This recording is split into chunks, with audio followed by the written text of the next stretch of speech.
صباح الخير ومساء عليكم. في ناس كتير قوي بتسألني ازاي اصور فيديو كويس بكاميرا موبايل، وبما اني معظم الفيديوهات اللي مصورها ما عدا الفيديو اللي فات متصورة بكاميرا موبايل 8 ميجا بكسل، فانا قلت ليه النهاردة ما نحاولش نخترع طريقة تبقى احسن او ارخص سيت اب للفلوجز او للتصوير عموما بكاميرا الموبايل. فمن غير ما نضيع اي وقت خلينا نبتدي.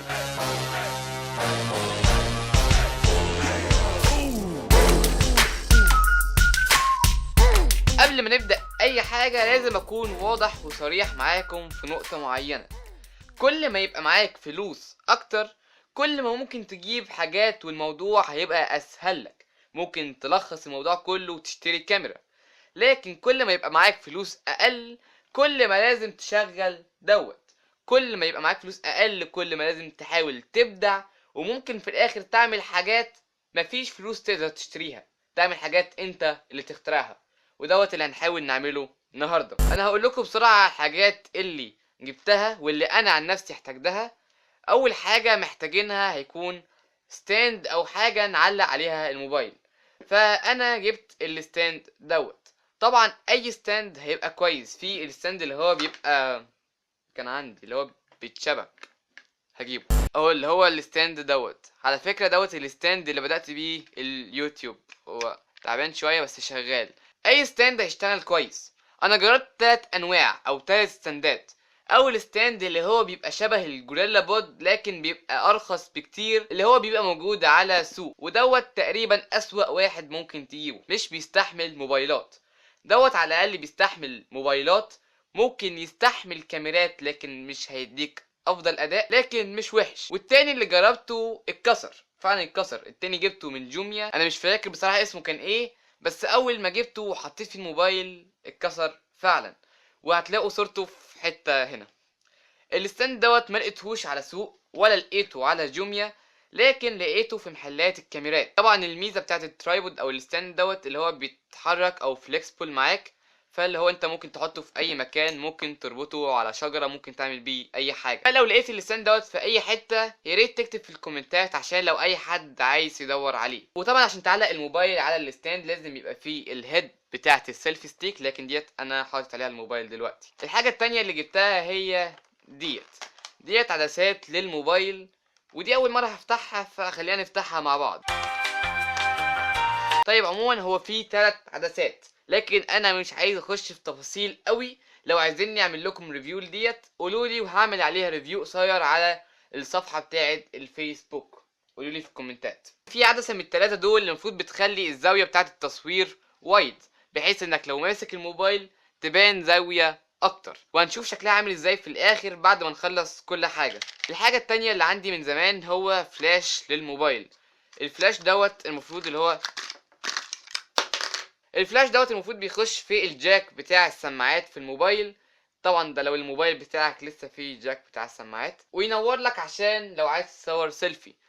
ممكن نستخدمه لو عايزين نصور حاجة بالليل، يبقى بالاضافة لفلاش الموبايل هيدينا اضاءة كويسة. العدسات موجودة على سوق ب27 جنيه، سعرها 27 جنيه، وعلى فكرة بتديك صور جميلة جدا، مفيدة جدا فعلا. لو انت بتحب تصور بالموبايل كتير هتفيدك جدا. ب27 جنيه موجودة على سوق. طيب بالنسبة للفلاش انا لقيته على سوق ب24 جنيه، انا جبته ب40 جنيه. طيب الحاجة اللي بعديها جبتها برضو من سوق، وهو الكابل الكابل انا فعلا دخت عليه لاني جبت منه 2 من جوميا ومفيش ولا واحد منهم اشتغل. الكابل اللي هو المفروض يشغل الميكروفون اللي انا بسجل بيه دلوقتي، الشوت جان مايكروفون، يشغله على الموبايل. المفروض الميكروفون بيشتغل على الكاميرات بس.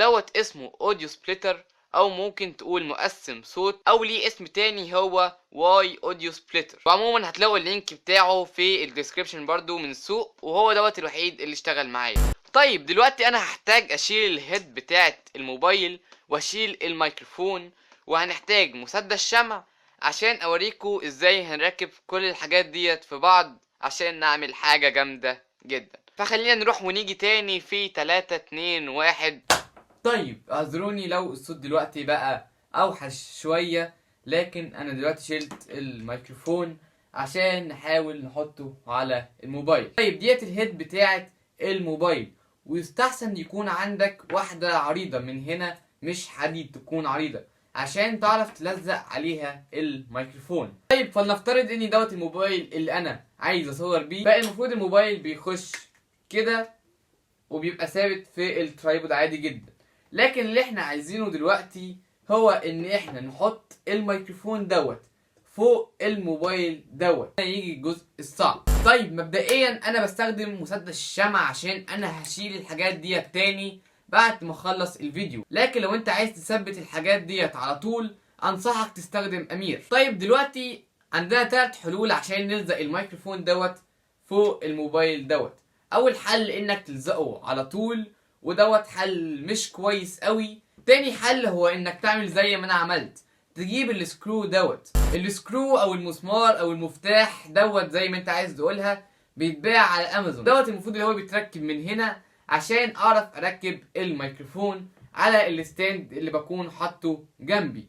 فدوت حل تاني انك تحطه كده وتلزقهم هما الاتنين هنا، ولما تكون عايز تشيل الميكروفون بتشيله من المسمار والمسمار بيفضل لازق على طول. الحل التالت ودوت اسهل حل، انك تجيب المكان اللي الميكروفون بيتركب فيه في الكاميرات. المكان دوت ممكن يتباع لوحده، موجود على امازون، هتلاقوا اللينك في الديسكريبشن.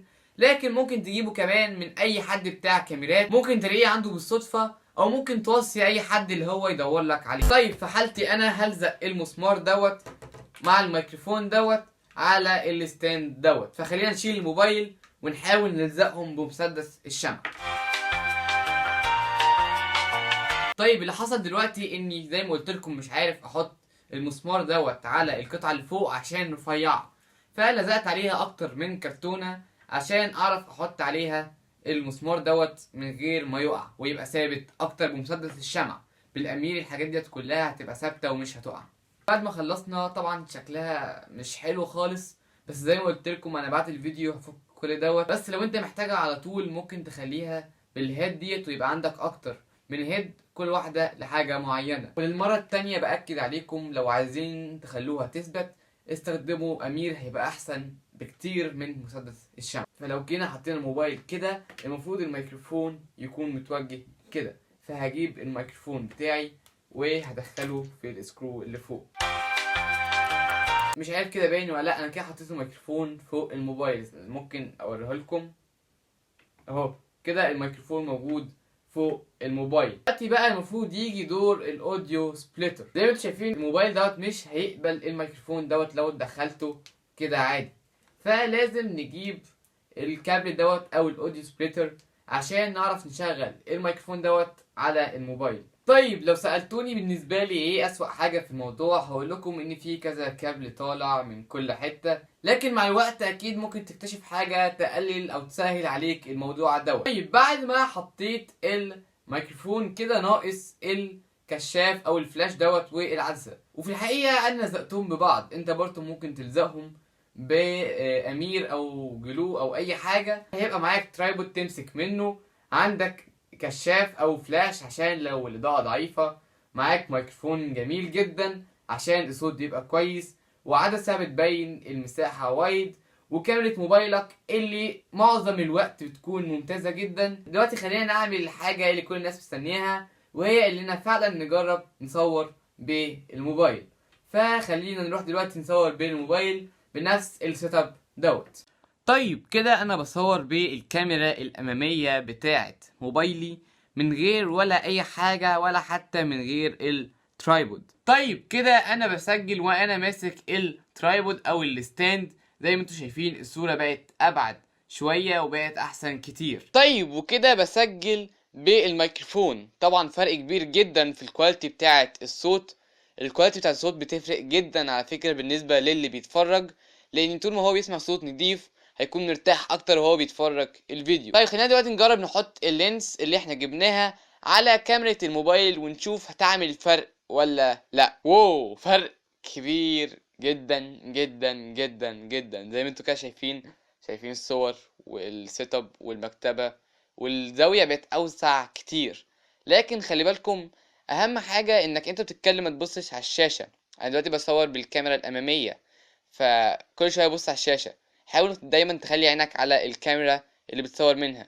وحاجه تاني، انك لازم تمسح الكاميرا بتاعت موبايلك، وحتى العدسه لازم تمسحها كويس عشان الصوره تطلع كويسه والاضاءه بتاعتها تبقى كويسه. طيب اوكي، شكلنا النهارده هنقفل الفيديو بالستايل بتاع الفلوجينج.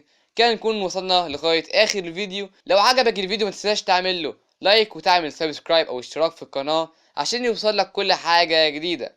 والفيديو دوت يا جماعه انا تعبت فيه جدا، وكل اللي عملته دوت كان بتفكيري. وانت كمان لو فكرت تطلع حاجه احسن من اللي انا عملتها، مش بس حاجه شبه اللي انا عملتها. ولو في حاجه واحده بس اتعلمتها في حياتي من اليوتيوب، هو انك لازم تبدع في كل حاجه انت بتعملها. لازم تطلع حاجه جديده من كل حاجه عندك، وفي الاخر النتائج بتبقى كويسه.